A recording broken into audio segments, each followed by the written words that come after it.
Greetings, everybody, and welcome to the first COBT of 2023. We hope you had a great holiday, got some rest, and are fired up for what is sure to be an exciting year in energy. We got really lucky just before Christmas. You might have noticed there was an announcement about Net Power and Danny Rice and his group doing a merger there, and Danny becoming the future CEO. So we had a back and forth, and long and short of it is we got Danny Rice as the first guest of this year, and we're delighted.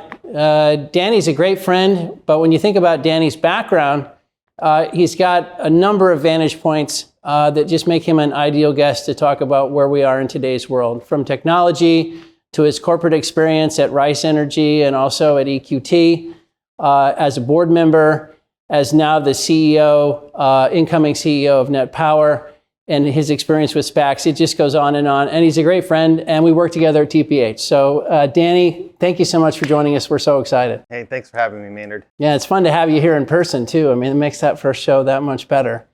Well, guys, as we jump in, prepare to jump in with Danny, what would you tell our friends about how you're feeling, what you're thinking, what's going on in the world? Mike? Yeah, I mean, I'm not feeling too good today with the screen so red, right? I mean, but I think when you look at over the last 5, 6, 10 years, maybe 20 or 30 years, you really don't want to look at the last 2 weeks of the market or the first 2 weeks of the market. You know, funky stuff is happening on, guys' position in their books. And so don't look at the screen right now. It's going to scare you. With that said, the good news is that last year, the energy was the best performing sector of all. It was up 55%. The S&P was down 20%. So second year of outperformance, it went from 2.7% of the S&P to 5.25% of the S&P. And as you know, listening to these podcasts over the last 6, 9, 12 months, I guess, we've been talking about, we think that it's going to double again. That said, what I would say is we're a little bit cautious in the near term, both on natural gas. We kind of warned probably 6, 8 weeks ago, gas where it was. It's not going to look too good in 2023. Gas at $9 to us looked like you should probably be thinking about hedging. Well, now we're under $4. We're under $4 today, NM. And so a lot of that hedging that you could have done is probably behind you. And so I think it's going to be rough sledding for natural gas, at least for the first 6 months of this year. Same thing for crude oil. And I would say with crude oil, it's really going to be dependent on what happens in China, how quickly they open up. But we want to be in a market where, OPEC and Saudi Arabia is not taking barrels off the market. We want them putting barrels on the market. That would be a better setup market. The market is contango right now. So something we've been talking about for, like I said, the last 4 or 5 weeks is we're cautious on both crude oil and natural gas. We still think over the next 2 or 3 years that energy is going to outperform. Maybe over the next 2 or 3 months, you don't have to be as aggressive, but we still like energy. And so that's where we're going to stick with that plan in 2023. That makes sense. Jeff, what would you add to today? Yeah, I think just dovetailing on what Mike kicked us off with is just thinking about the energy companies and the public markets going forward. A lot of what's transpired the last 2 years has been an improvement in underlying returns, and I think the key to the stocks retaining investor attention is going to be the durability of the returns, the sustainability of returns, and that doesn't mean that they're going to defy the gravity. And if oil comes down and gas comes down, returns are going to come down, obviously. But the key is relative return on capital versus kind of the underlying commodity price. As long as the sector keeps showing the discipline that allows that underlying relationship to continue to improve, the stock should kind of retain the traction they've had.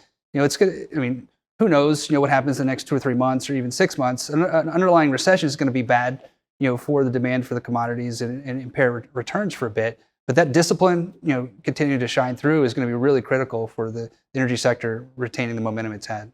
All right, awesome. Well, look, as we get going, Mike, Jeff, and Todd, you'll all get in here. Danny, I only came up with 912 things to talk about today. But I thought one fun place to start is just is your family, the brothers, your dad. I mean, the Rice family has had such a long and storied experience in energy. I thought people might really just enjoy hearing about what happens at the Thanksgiving table at the Rice family. But seriously, you guys have been doing it for so long. Tell us about that history. Yeah, I don't think I guess relatively speaking, it hasn't been that long. We've been in the energy business since 2007 when we started Rice Energy. And I think, as most of the listeners know, there's four Rice brothers: myself, Toby, Derek, and Ryan, in that order. We grew up in Boston, Massachusetts, which is as far from oil and gas country as you can be. It's fuel oil country. It's fuel oil country, especially during this season.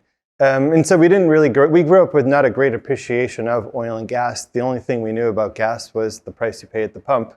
And we knew about the fuel oil truck that would come to our house every couple of weeks during the winter to put fuel oil in our basement. And that was really the extent of our exposure. But after school, I moved to Houston, Texas. And then shortly thereafter, Toby and Derek came down to get advanced degrees in both petroleum engineering and geology. And then Ryan, the fourth brother, soon followed suit and also pursued a degree in petroleum engineering. And then this is 2006, 2007. And this is the early days of the shale boom, right? Up until then, the United States was importing oil. We were trying to figure out where are we going to start to import natural gas from. And then you had the discovery of the Barnett. And then you had the discovery of the Haynesville. And that's when we said, there's an opportunity for us to work together as a family. I was in oil and gas finance. And I had brothers that had engineering and geology degrees. It's almost like you guys divided up and say, okay, we got to have one finance one geology one engineer. Yeah, no, it was quite serendipitous the way it worked out. When you think back to those times, it's interesting because we're always talking about what's going to cause the talented people to go into energy. And sometimes that's a classic energy conversation. Sometimes it's a, quote, new energy conversation. You think about those times. What do you think led you guys? What drew you to energy? Why would four really talented young guys from Boston say this energy thing looks great? I mean, there's a few reasons. I think oil and gas, for as long as it's been around, has always been the most exciting, unpredictable industry there is in terms of the unknown of what's beneath the earth. And it's really a function of being able to figure out how to get that oil and get that gas out of the ground, right? And so it was always us against the world from that context. And so that's quite challenging because it purely relies on math and science to figure out these problems. And a lot of those common themes really apply to trying to solve the world's problems today. So it's just physics-based, laws-based, math-based. And so for us, that was one huge component of it.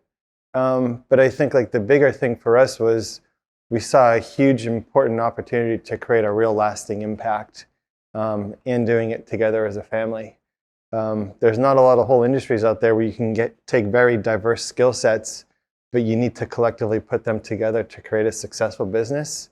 That's one of the unique things about the traditional oil and gas industry is you have to take 10 or 15 really unique skill sets, get them to work together in a real collegial manner to create value. And so for us, being able to take brothers from diverse skill sets, put them together to create a company and create value was a pretty exciting proposition for us. Wow, it's an awesome story. It's also striking because a lot of us saw the shale revolution. You saw it and then dove into it, right? Like this, it's one thing to say a revolution's coming, and another to say, I'm it, which you guys did. I think net power could be an analogy for that, but let's come back to that. I want to ask you one question because you said, taking people with diverse skill sets, get them to work together. That's sort of the charm and the magic of oil and gas. Rice Energy, which when you started, I think you were, a CFO and you worked your way up and you became CEO. Rice Energy was one of those places you could just feel the culture. Like it had a charm to it. You could tell everybody cared. It just had that special feel. How did you create that? How would you advise other companies to create that? You've always been a big culture person. Mm-hmm. Talk to us about that collegiality.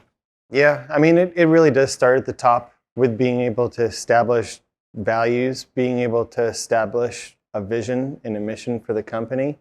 And then it's just building a team that shares those values with you, right? And it's not rocket science, but I think a lot of the times it's challenging because you see people with certain skill sets and experiences and you say, that's the right person. He's the best engineer. He's the right person for my team.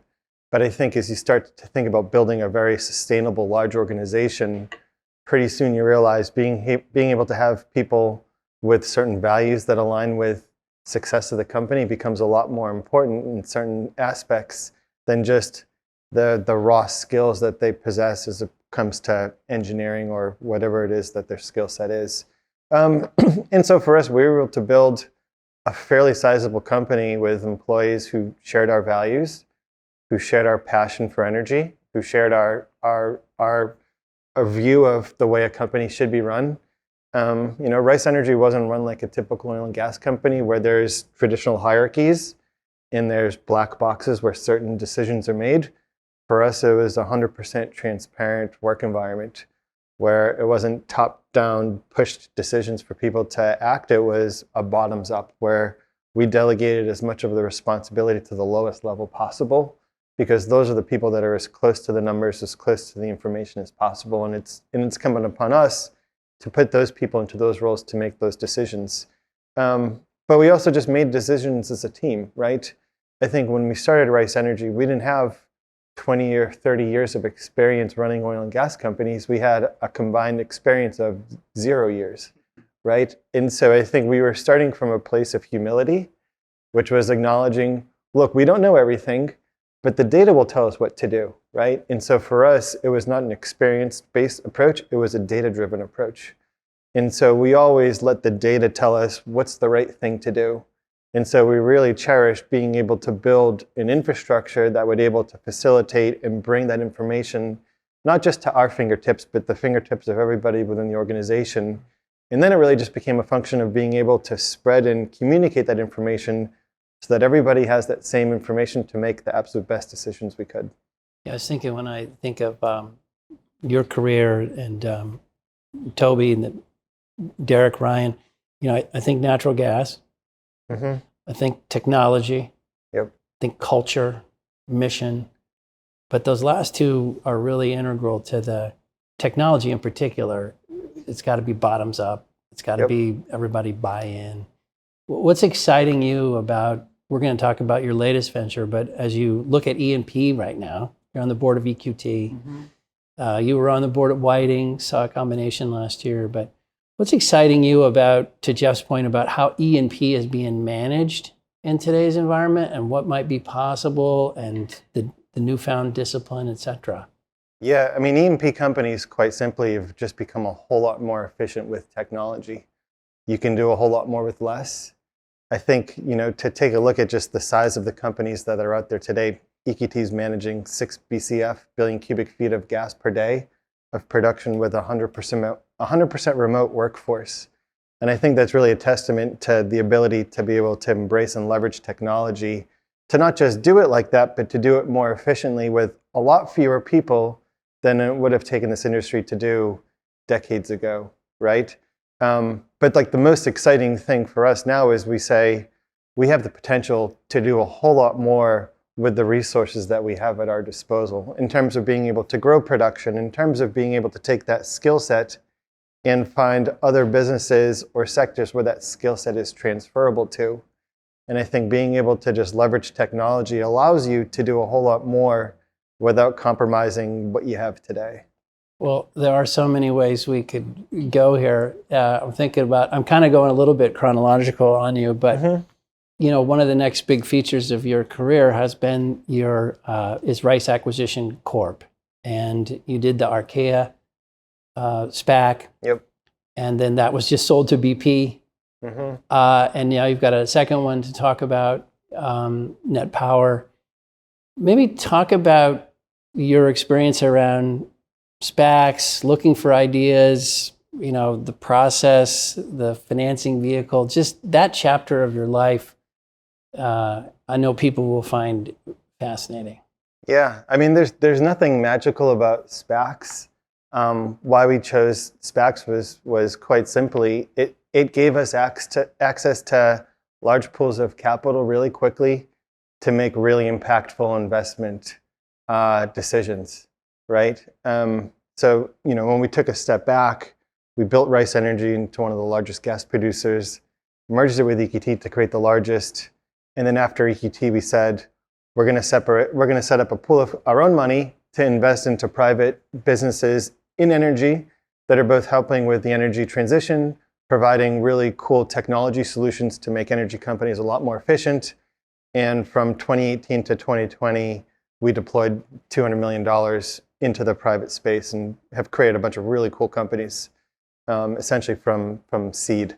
And so from there, we really said, okay, well, there's still a whole lot more work to do in terms of being able to create highly valuable energy companies that are doing good for the world. And so we kind of took a look around and we said, what's the next way that we want to raise capital to create value and make an impact? And in early 20, that was kind of the beginning of the SPAC frenzy that was starting to pop up.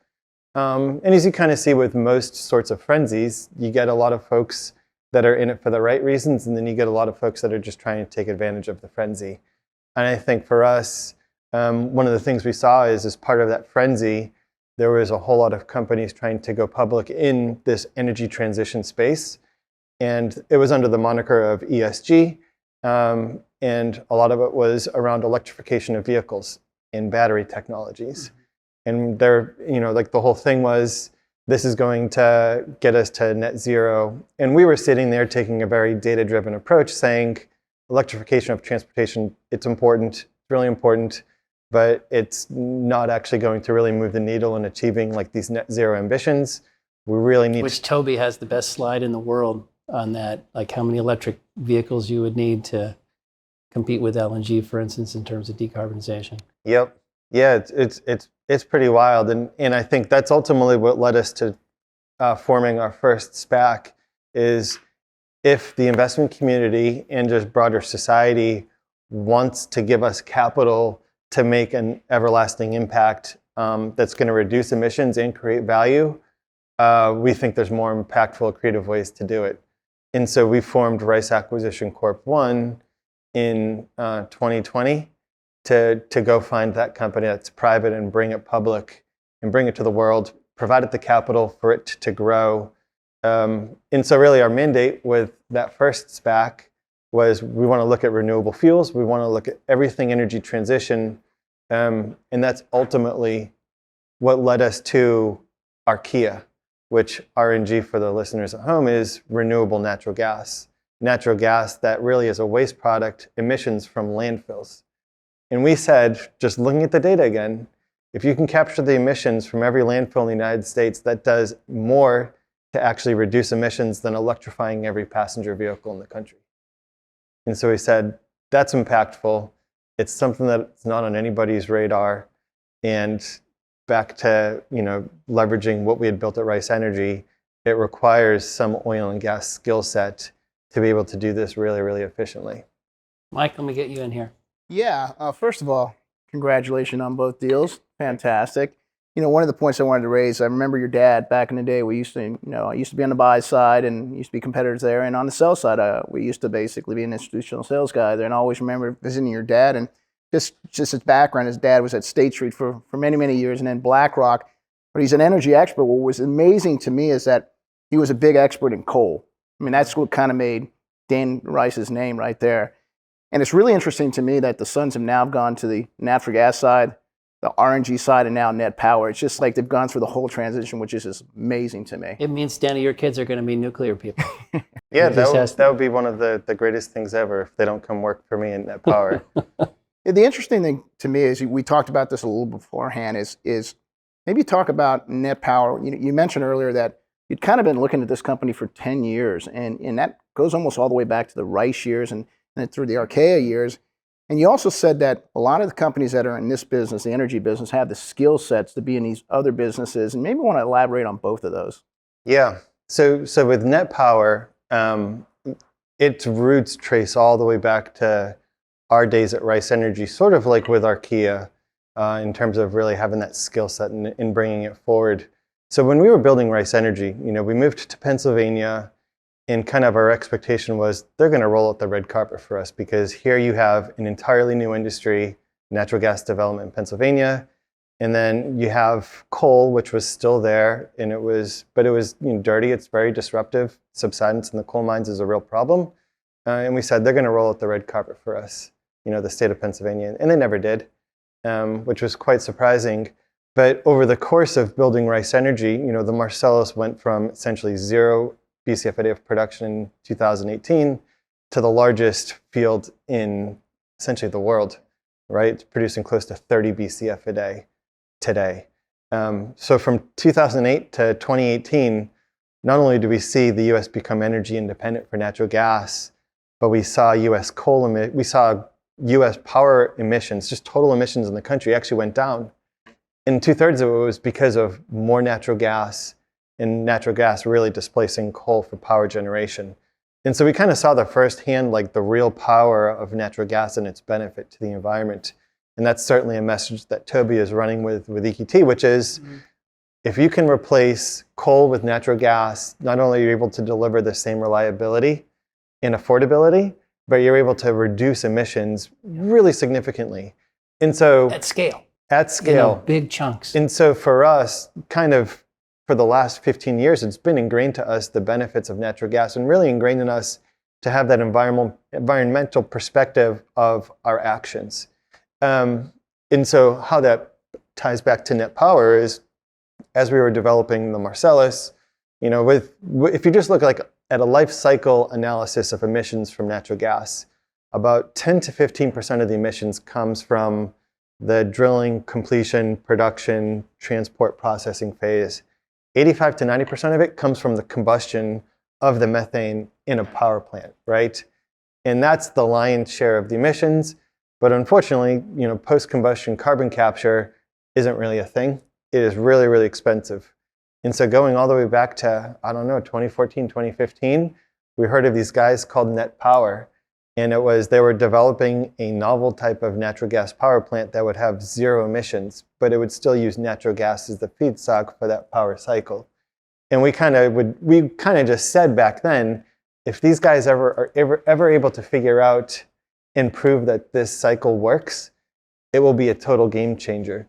Because the United States has gone from having limited reserves of natural gas to now we have over 100 years at prices lower than what consumers are currently paying today. So we're sitting on over a century's worth of natural gas today. The largest just Achilles heel of natural gas is obviously the emissions from the combustion. It's a whole lot cleaner than coal, but there's still emissions from it. And so we always said if this net power thing works, it could be a total game changer. So we've actually been keeping tabs on these guys for almost a decade now, really since they had formed the company. So it's pretty special and unique to see us coming together after all this time. It's also interesting, you think about some of these, what you guys were doing is you were looking downstream. Hey, power uses natural gas. LNG you were always tuning into the downstream, the customers, call it the retail level, to give you direction around the commodity. And I think one thing we observe is, power execs tend to be tuned into the customer, whereas oil and gas execs, it's a wholesale industry, so you don't tune in quite as much to but you've used that to your advantage, I guess, is a long way of saying what I'm saying. Shorter way.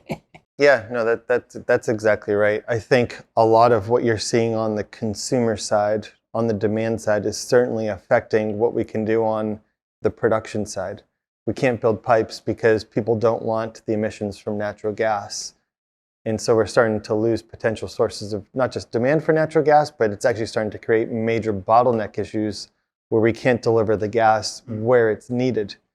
And I think that's one of the things that's really interesting about net power that I hope we can get into is it's a total paradigm shift, both figuratively and literally, in what natural gas is, because no longer is it that carbon emitting power source that is so critical for just quality of life, but all of a sudden you're able to achieve that clean, near zero emission that I think a lot of people really are starting to want more and more each day.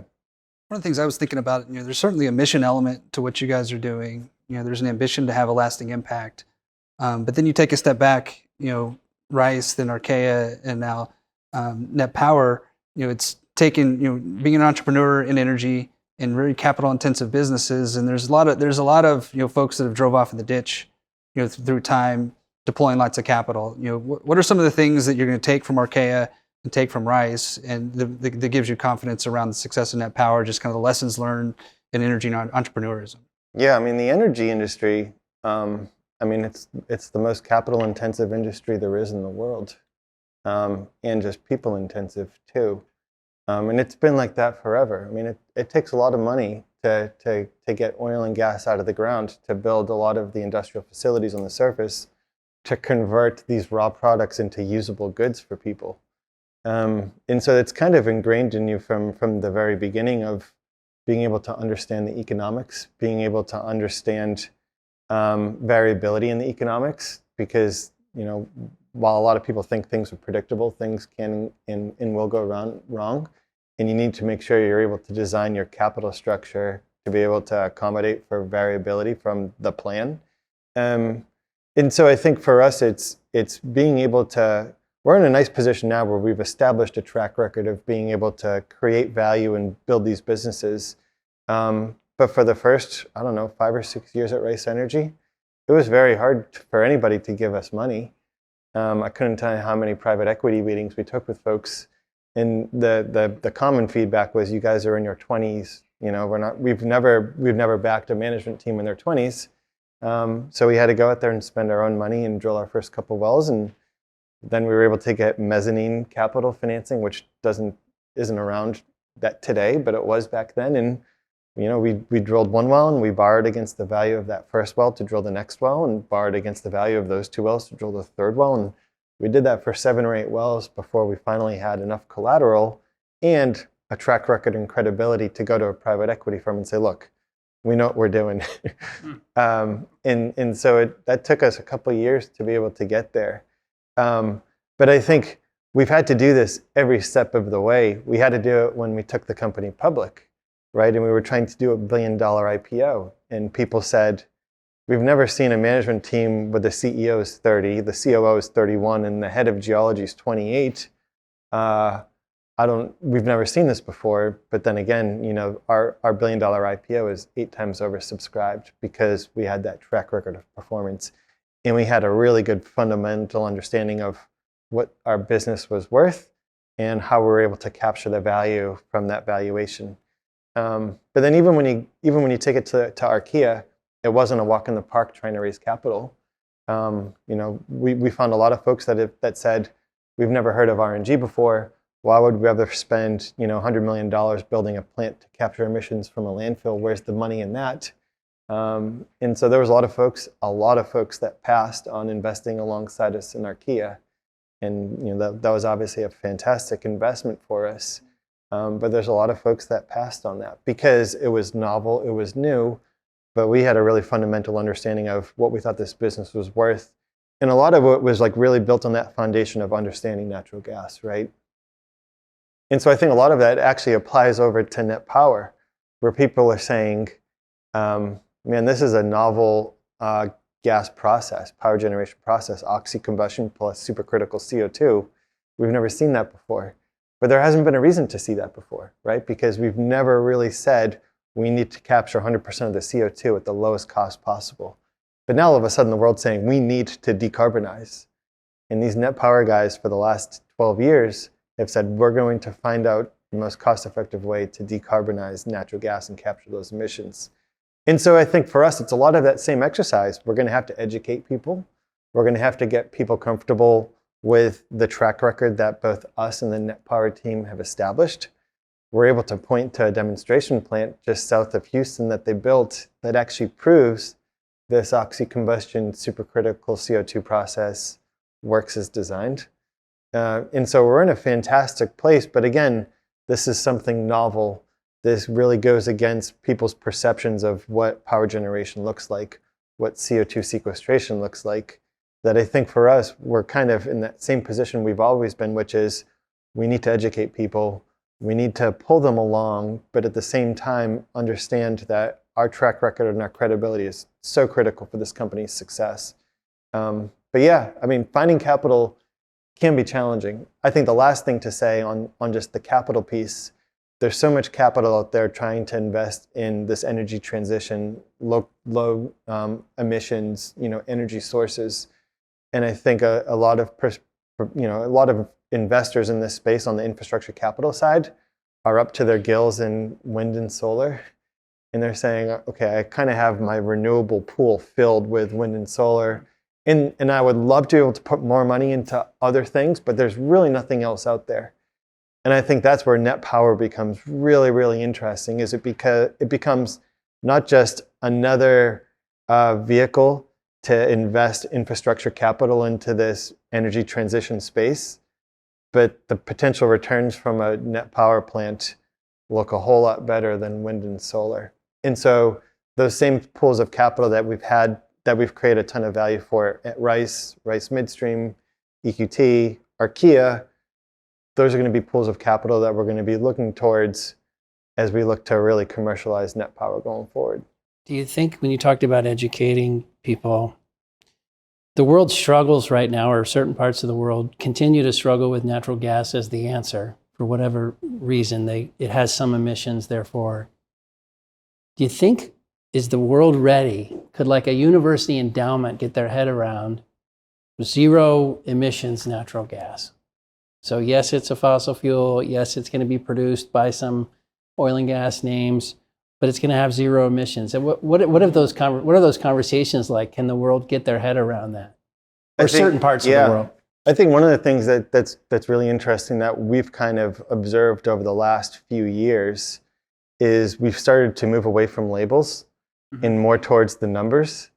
So you're not seeing people. We're starting to see more and more people not talking about what's the actual name of the fuel, but what's the carbon intensity of the end product? What's the life cycle analysis carbon intensity of the amount of emissions for that unit of energy produced there? And so we started to see people go quickly into like colors for certain things, right? So we went from labels to colors, particularly around hydrogen. Is it blue? Is it green? Is it pink? Is it turquoise? I can't keep them all straight. But now people are starting to say, okay, put the labels aside. We heard white the other day. That's natural, out of the ground. Oh yeah, and there's a gold hydrogen.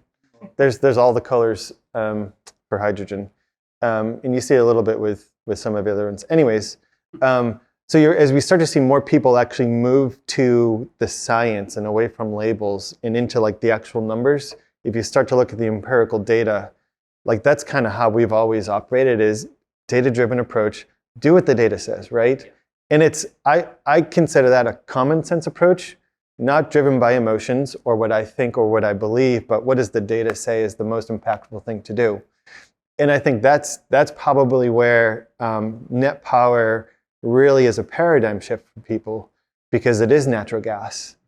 But for a lot of people, when you say natural gas, this form of natural gas and with this technology is the most impactful way to decarbonize the planet and achieve our climate goals, people say that doesn't make any sense, right? But that is what happens if we're able to take a coal plant that emits 1.5 million tons of CO2 per year and replace it with a zero emission net power plant, and that CO2 is 100% captured inherently through this process and you sequester it. That's 1.5 million tons gone right there from a single plant. Now in the United States, 25% of our emissions are from coal and gas-fired plants. So if you replace every coal and gas-fired plant in the country with a net power plant, your power prices aren't going up, because we believe we can design these plants to actually operate more efficiently. And when you factor in government credits, it's actually a lower cost. And so not only can we eliminate 25% of US emissions just on power gen with one technology, but we can also deliver lower cost power just as reliable to everybody in the country as well. Well, and we didn't even say energy security, but it's implied, right? Because we're using it right here. There's no importation of anything to make this happen. That's right. Yeah. Todd, let me get you in here. Well, yeah, no, Danny, what's interesting is you guys have done sort of public company things, you've done private investing things, you've done pretty traditional energy, and now you're really looking at kind of new energy. What kind of words or advice would you have to lots of the listeners or companies or people tuning into this? How do they balance sort of managing a pretty traditional energy company or book with trying to invest in, learn about, and get exposure to new energy technologies. What do you think is the most successful recipe for that? Should they try to do both? Should they just try to do one? Does it depend on the company? Maybe talk about that a little bit in your experience as Rice has always tried to adopt new technologies and new practices that are a little bit different than the rest of the industry has used. Yeah, I mean, I think it first starts with your values as a company. You need to figure out does getting into the energy transition, does that align with my values? Do my values need to change to be aligned with this new strategy, right? So it really starts at like the absolute broadest level of, do my values need to change, or does this align with my values to be able to do it? But then from there, it really becomes just a resource question. Do I have the resources internally to pursue this? Both financial resources, but also people resources. I think as we look just like broadly at like most public energy companies, and probably most oil and gas companies today, private or public, they're all mostly healthy balance sheets now. Balance sheets have been healed. They're all generating, probably pretty decent free cash flow. So it's not really, there's no real financial constraint as to why they can't be looking at doing these things. I think what it really comes down to on the capital and the resource piece is the human capital piece. Do I have the people to be able to start to look into these other sectors that are not part of the traditional oil and gas industry? I think we're probably a pretty cool case study on how you can take that oil and gas skill set and still stick to it, but find other verticals to apply it to. And so, like for us, with understanding the skill set is understanding like the subsurface is a pretty big skill set. Understanding gas processing, gas transportation, just fundamentals on the macro with how much inventory do we really have in the United States to provide this low-cost feedstock.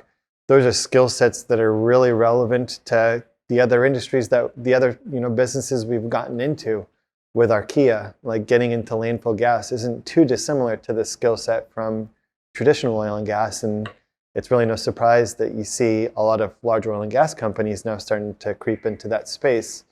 It's kind of like going from sugar to sugar and NutraSweet. Like it's similar, like not too far away from my business.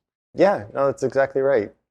And so for us, it was always trying to taking a very objective view of our skill sets and say, where is that skill set transferable to? I don't care what industry it is, where's that skill set transferable to? And so, this is kind of in part of our evolution is we still have that foundation of understanding natural gas, the feedstock. Because I think that at the end of the day is what makes the whole world go round, is you need to have a fundamental understanding of how to get that natural gas out of the ground at the absolute lowest cost possible. You need to have that infrastructure in place to facilitate things like RNG, to be able to move that gas from a landfill in Pennsylvania to an end user in California, right? And so we've taken that skill set and we've evolved even more. And now we're actually not just figuring out how to get natural gas out of the ground, but understanding the subsurface properties of the rock, of not just where the gas is, where the oil is, but now we're taking it in Net Power to understand where's the porosity for us to be able to permanently store the CO2 safely and securely for the next 1,000 years, right? And so that's an oil and gas skill set that's really just a natural evolution from starting an oil and gas company. You're hitting on something that I think has been a big theme that we've had, which is oil and gas companies and people are so great at thinking about finding cost and scale. And as the world was thinking about a lot of ways to decarbonize, an oil and gas mind will go to dollars per unit quickly, and that gets you to good solutions. Maybe on Net Power, talk a little bit more about what's happening here, because listening to the story, right? We're treating the gas on the front end, not trying to capture the carbon on the back end. We're efficiently producing power, and then you've got a nice stream of CO2 that you can, at a reasonable cost, get it in the ground or use it for something. But maybe just talk about this technology and how it's going to change the location of power plants, the location of sequestration. We're all sort of have a certain mindset around what has to happen where. But these plants and this technology liberates a lot of that. Yep, it does. So like just so the listeners have some context, in the United States today, we produce around 100 BCF a day of natural gas. 20 years ago, that was about 40 BCF a day of natural gas. So we've increased natural gas production in the United States by 2.5x, and we have another 100 years of it. So that's like the foundation of net power is massive, low-cost, reliable feedstock of natural gas to this power generation process. And in terms of just power generation in the United States today, around 40% of it, a little bit less than 40%, comes from natural gas. So it's the largest source of power generation feedstock in the United States. And as a result of that, natural gas is the largest source of power emissions in the country. About 25% of our emissions comes from natural gas power generation. So even though US emissions have come down as we've actually been able to displace coal, and we're one of the few countries that actually saw a reduction in CO2 emissions over that 10-year period, natural gas still has emissions. And about 90% of natural gas emissions comes from the combustion process, not from the extraction transportation process. And so what the Net Power guys did a long time ago is they said, we need to come up with a more efficient power generation process to be able to capture the CO2. And for the listeners at home, the reason why post-combustion carbon capture is really tricky is in a traditional combined cycle power plant, and I'm going to break it down into the simplest terms, you take air from the atmosphere and you combust it with natural gas, with the methane in a combustion chamber, and that creates a lot of heat and power. And then that actually turns water into steam. The steam spins that turbine, and then out the back end comes your carbon dioxide. Unfortunately, when you take air into that combustion chamber, air, and this is probably going to blow a lot of minds, air is only 22% oxygen. Oxygen is what combusts with the methane in that combustion chamber. The rest of the atmosphere, 78% of it, is nitrogen. The nitrogen is a very inert gas, which is a fancy way of saying it doesn't react. It takes a lot of energy for nitrogen to form a compound with some other molecule. And so that nitrogen flows through unobstructed through the whole process. It helps spin the turbine, but that exhaust gas at the back end in a combined cycle plant, it's 5% CO2, 95% nitrogen. And trying to remove that 5% CO2 from that 95% oxygen is very energy intensive. Nitrogen, trying to remove that CO2 from the nitrogen is very energy intensive. It could nearly double your cost of electricity generation if you tried to do post-combustion capture. And there's a lot of companies working on other ways to capture CO2 from sources where that percentage of CO2 is much higher than 5%. And you see it on industrial plants where that CO2 is 40, 50, 60% of that flue gas. But in a highly efficient natural gas combined cycle gas turbine plant, it's only 5 or 6%. So it's really, really expensive. See, that's the irony is that so if you have a high CO2 emitting power source like coal, it's, quote, easier to capture it, or at least it's more efficient perhaps. Lower cost. But you should be making the move to natural gas. But once you do that, now you have a stream where it's going to be harder to do carbon capture, arguably. Yeah, and so that's really what the Net Power guys designed their company and this technology to do, which was we need to redesign the power generation process. And it is a complete redesign.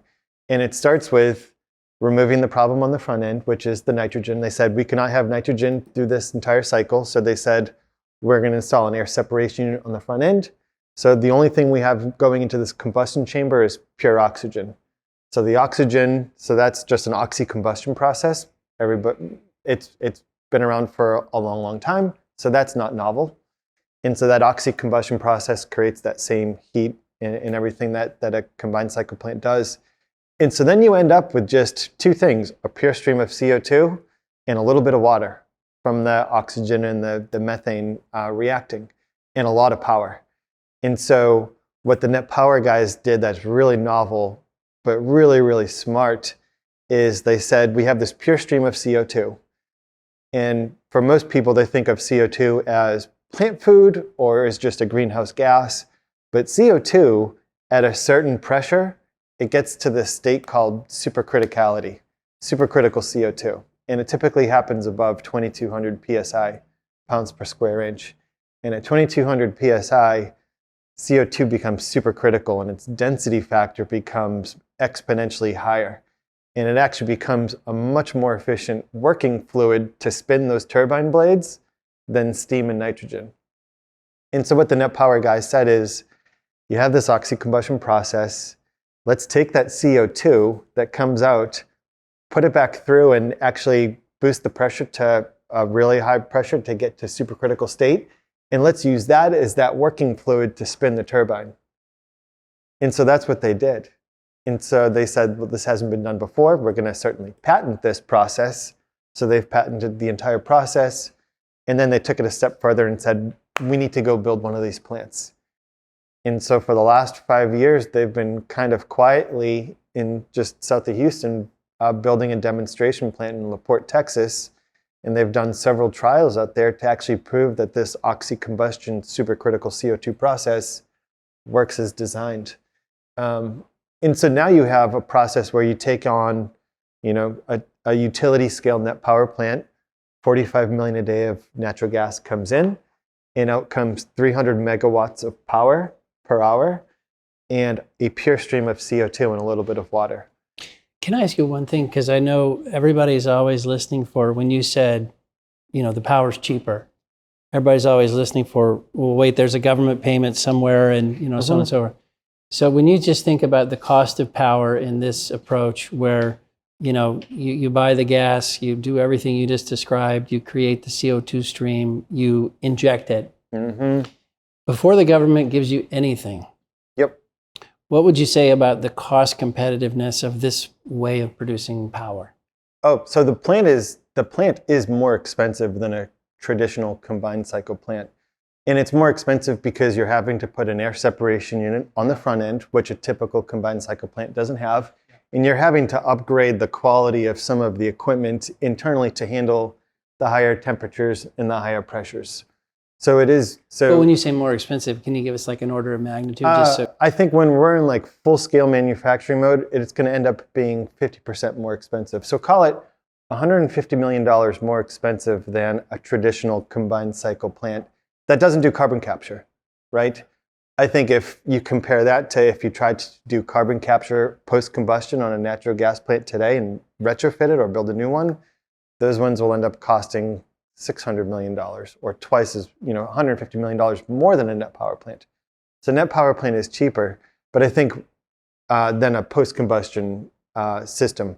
But where net power actually beats a CCGT facility that doesn't do any carbon capture is the benefit from the federal government under the Inflation Reduction Act.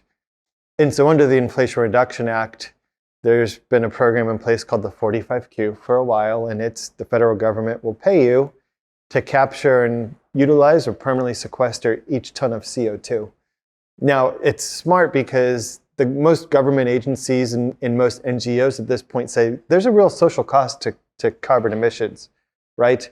And they're I think the federal government, or it's the UN, they're saying it's around $120 to $150 per ton is the social cost of CO2. And so the federal government here in the United States under this 45Q program said, the social cost is $100 to $150 per ton. We'll pay people $85 per ton to permanently sequester it. So it's actually beneficial to the federal government to pay somebody to capture and sequester the CO2. And so from a single net power plant, from our utility scale plant, and the first one's being delivered in 2026, that plant will capture over 800,000 tons of CO2 per year. And that's a lot of CO2. And I guess where I was headed as I'm listening to it is you'd think that this plant compared to a standard CCGT plant, your power costs as a consumer or an industrial user are not going to go up that much. No, it actually goes down. That, including once you put in the payment for the, I'm saying excluding the government payment. If you exclude your power wouldn't go payment, up that much. No, that's right. And it's actually this power generation process is actually more efficient. We expect it to be more efficient than a combined cycle plant because that CO2 is the working fluid is a more efficient working fluid than just natural gas, than just steam. Yeah, Danny, we talked earlier about, where the markets you're going to go after first. I mean, is it industrial? Is it generation companies? I mean, who's the winners here? I mean, who's the first customers you go out? It seems like industrial, and who are the losers potentially on the margin here? Yeah, I mean, in terms of the winners, I mean, the first one's the environment, right? And not to be cheesy about it, but like this really is like the most impactful environmental like solution we've come across. And it's kind of why we're jumping in headfirst with both, investing $100 million into the pipe, but also with me joining the company full time. And so we just have that much conviction in what this company is capable of doing. So, I mean, the environment's number one. I mean, hopefully our shareholders will be number two.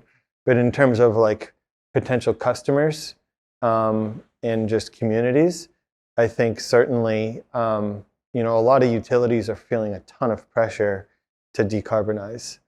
And they're kind of... And be reliable. And be reliable. And that's kind of where they're stuck between a rock and a hard place, right? It's, yeah, we can install wind and solar till the cows come home, but guess what? What am I going to do the 80% of the time that the wind's not blowing or the sun's not shining? Oh, I can go and install batteries, but then all of a sudden there goes a lot of just the environmental benefit because batteries are really, really bad for the environment, both in the extraction phase, but also just looking at the life cycle analysis, back to the point of looking at the numbers of how beneficial really is this to the environment. And so those utilities are really stuck in a hard place where it is, I need reliable, firm baseload power to keep the lights on for people, but I also want it to be clean. And so that's kind of the whole thesis of Net Power was reliable, low cost, and clean. We call that the energy trifecta. And it's three energy characteristics that collectively everybody wants, but doesn't exist in a single power form today. And it does in like unique places, like some hydro, which you can't replicate anywhere, is fantastic, but you can't replicate that and put it anywhere you want. It's up in Washington State, right, where the water's flowing. And so we said we need to find that energy trifecta solution. And so this becomes that energy trifecta solution to anybody that wants reliable, low-cost, clean power. And so there's certainly going to be the electricity users, the utilities, both the regulated folks, but also the non-regulated folks, the independent power producers. I think certainly for the independent power producers that are a lot more sensitive to project-level returns, on a fully subsidized basis with the IRA and the 45Q, and we kind of have it in the slide deck on the Net Power website. These look like they're going to be really, really high rate of return projects. And back to Jeff's question earlier on access to capital, these returns are well in excess of what infrastructure type of returns they're targeting. And so there's enough profit for everybody to go around, we think, which is kind of what you need to be able to deploy this stuff at scale. And then I think you have a couple other groups. You have the industrial users that want a behind-the-meter solution. And then I think the other group is going to be, folks that have a use for the CO2, whether it's to utilize it for some industrial process where you need CO2, or whether you want to use it for enhanced oil recovery to help get more oil out of the ground, but do it in a much more environmentally responsible way. And so those are 4 or 5 of... So when you try to think about the size of that market you're going after, it's in the trillions, correct? Yeah, it's probably it's fairly big. I think within our slide deck, we kind of publish what's the TAM. I think the TAM that we calculated is there's around 17,000 net power plants that we can deploy across the world. It's a big number. I mean, we're talking about trillions of dollars that we would have to spend to deploy them all. But that's what gets us really excited about this one is we really do need solutions that don't just sound good or look good, but really are this impactful.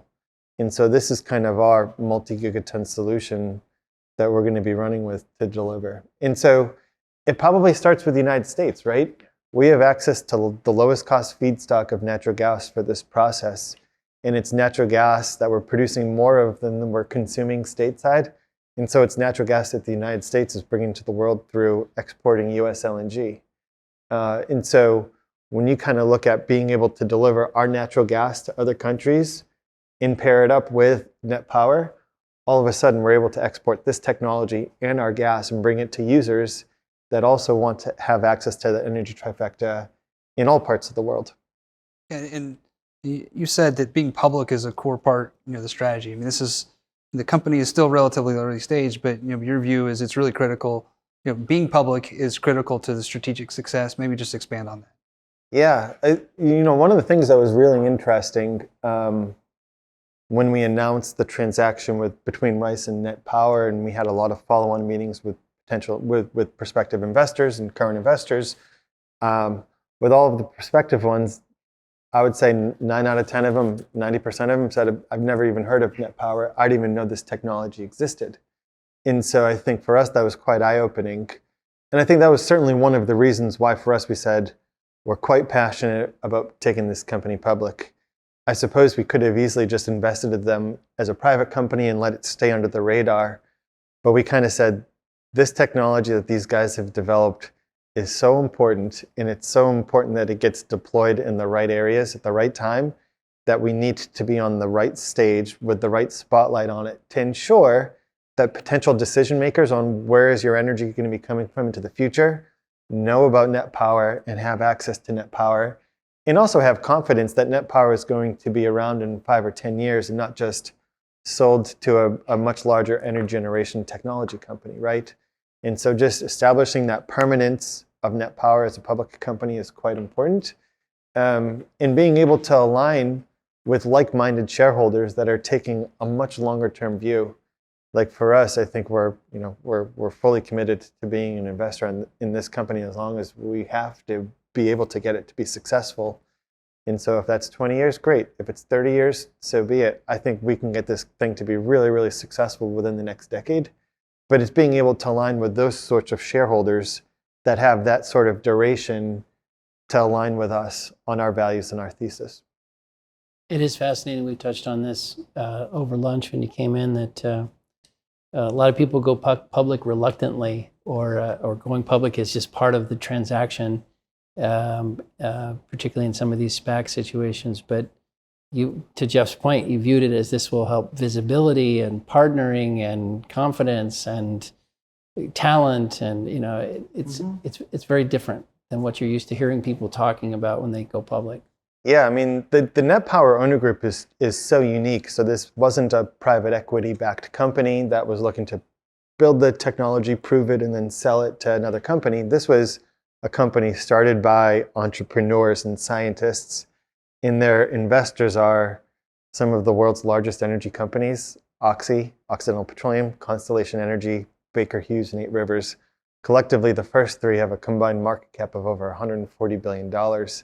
So it's not like they necessarily needed to take this company public to monetize or crystallize value. They really saw that through the lens of, this is the most strategic way as we look to commercialize Net Power. Todd, let's get you back in here as we move towards wrapping up with Danny. Yeah, no, happy to jump back in. Hey, Danny, a lot of what you guys have done has been in and around natural gas, from a couple different angles. Why don't you talk about your kind of intermediate to long-term outlook on natural gas? It feels like maybe a couple of years ago, folks were really talking about transitioning away from it, but it does seem like that's starting to change a bit now, and people are, across the whole world, realizing how important of a fuel it is. So maybe talk about how you guys see that market developing, growing, changing, over the, like I said, intermediate to longer term. I think we're continuing to see natural gas demand grow. When we take a step back, we're consuming more of every single form of energy today than we ever have in history, including coal and including wood and other less savory forms of energy. So that's just the reality of just a growing world. A growing middle class requires more and more energy. And I think as much as people are kind of hoping for the demise of coal and the demise of natural gas, I think reality would kind of say we're going to continue to use more of it, probably in places that you wouldn't, we don't have control over today, like China and India.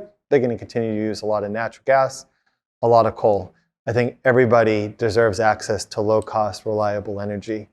And I think we think it's kind of incumbent upon us to develop the technologies to decarbonize them without causing that reliability and affordability to get out of whack, right? And I think that's what Net Power offers. And so as we think about just natural gas going forward, natural gas prices are $4 or $5 now.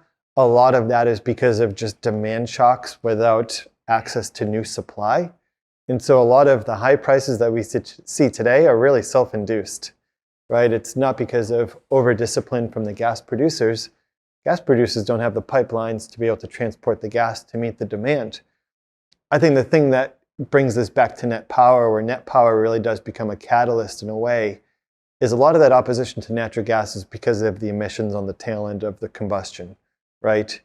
And I think my proposition is if you can fully decarbonize natural gas on the power generation side, all of a sudden there's a total paradigm shift on the view of natural gas. And that should embrace and enable new natural gas infrastructure to get developed. Now we're sitting here today with a really good handle on what does it cost to get the natural gas out of the ground. It only costs us $1 to $1.50 today to be able to drill and produce the natural gas, right? So we're sitting there with really low finding and development costs. The real costs are on the transportation because it's become really, really expensive to build new pipe. But more so, there's so much more demand than we have supply today because of just bottlenecks on infrastructure. And so we really see Net Power as a way to change public sentiment around natural gas. Because I think if people are truly honest about decarbonization, you would say, I'll take as many Net Power plants as you can give me because this is the most impactful way to decarbonize without compromising reliability or cost. And if you can do that, my vision is hopefully that enables new natural gas pipeline development to happen and really unlock the resource that we're sitting on. And so does that mean natural gas prices end up going down? Probably.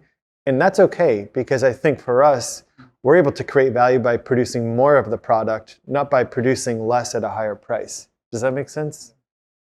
So you used the word permit, and that comes up in every conversation, which is whether it's a pipeline or a windmill or a solar plant or whatever, how do we get it built?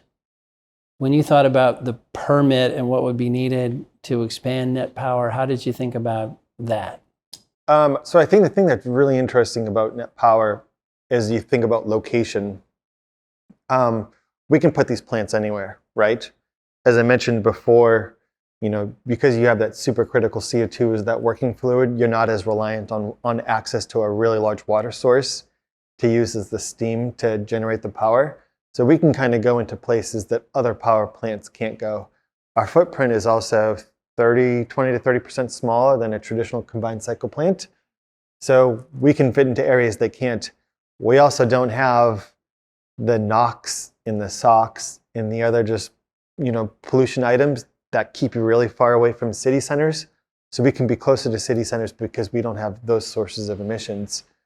And so I think the biggest thing for us is we need to be close to where we can utilize or permanently store the CO2. And so for us, it's a little bit of a mapping exercise. And I think it's one of the things that gets me really excited about Net Power is not only is it figuring out the above ground, be close to power transmission lines, be close to population centers, be close to power demand. It's also, it needs to be close to that. But subsurface, you really want to be as close to where you can either sequester or utilize the CO2 as possible.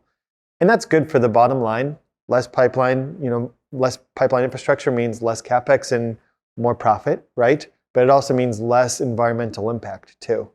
And so it really just becomes, we just need to be a little bit smarter and really take a data-driven approach to figure out where are the best places to locate these plants. And maybe just to give people a sense of it, unfortunately, we joked this was going to be the first 2-hour COBT in history, and I wish we could do that to folks. But as we wrap up, when you think about the places you can stick CO2 in the U.S., give us a sense of like how many places, how much supply of depleted reservoirs, or give us a sense of where all that CO2 could be put. Yeah. So as we look at sequestering the CO2, so that's the term that they use is you're going to permanently sequester the CO2.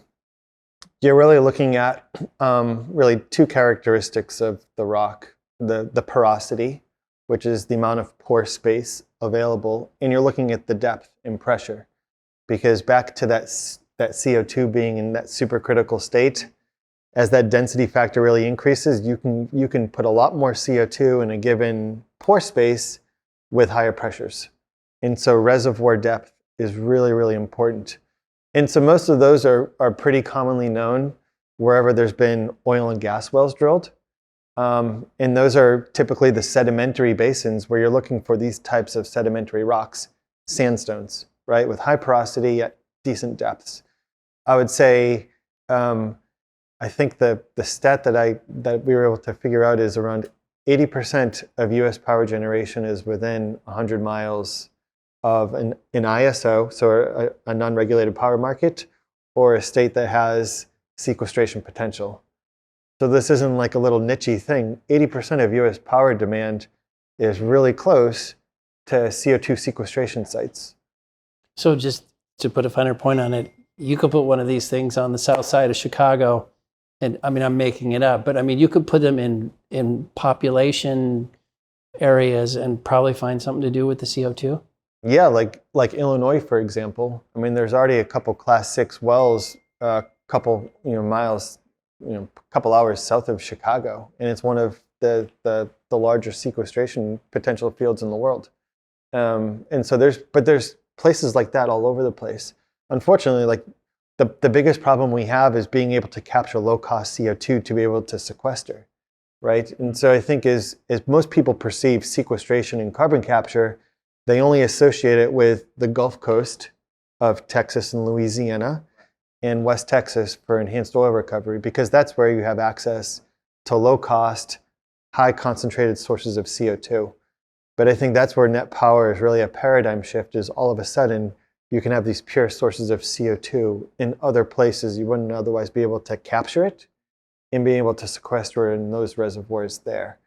And so in the United States, there's more sequestration capacity than there ever would be power demand from net power. So way more capacity than we'll ever need, which is a pretty awesome place to be. And so that's certainly not going to be a gating item in our deployment. But that's just what the data tells us. Well, it is a sweet sorrow to wrap up the conversation. We're obviously incredibly intrigued by net power, and you're a friend that we'll keep watching you, because you're always on to something so interesting. Maybe as we wrap up, Danny, and you think about everything you've looked at, the deals you didn't do, the things that you find interesting. We always are asking, what does energy look like in 10 years?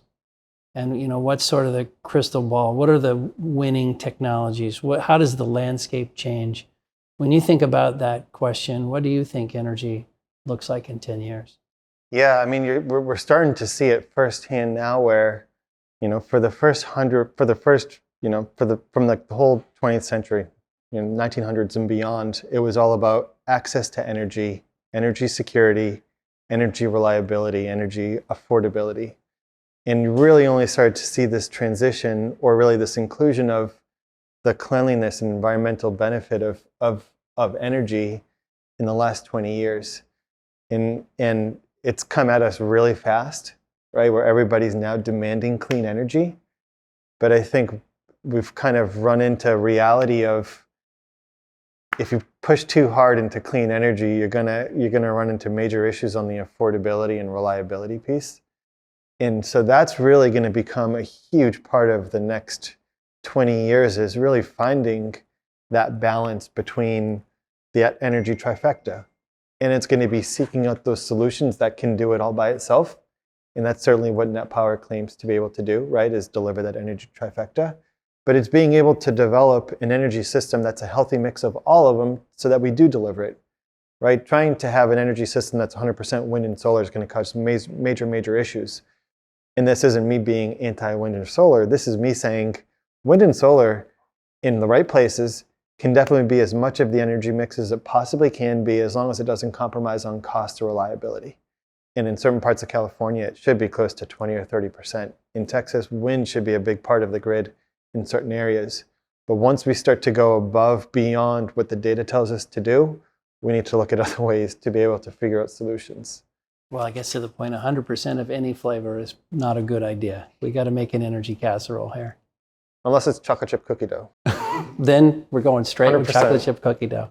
Well, thank you, Danny. We knew this would be fantastic.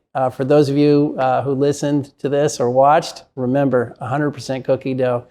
That's all okay. Have a great year. Let's all have a great year. Thanks again, Danny, and we'll talk to everybody soon.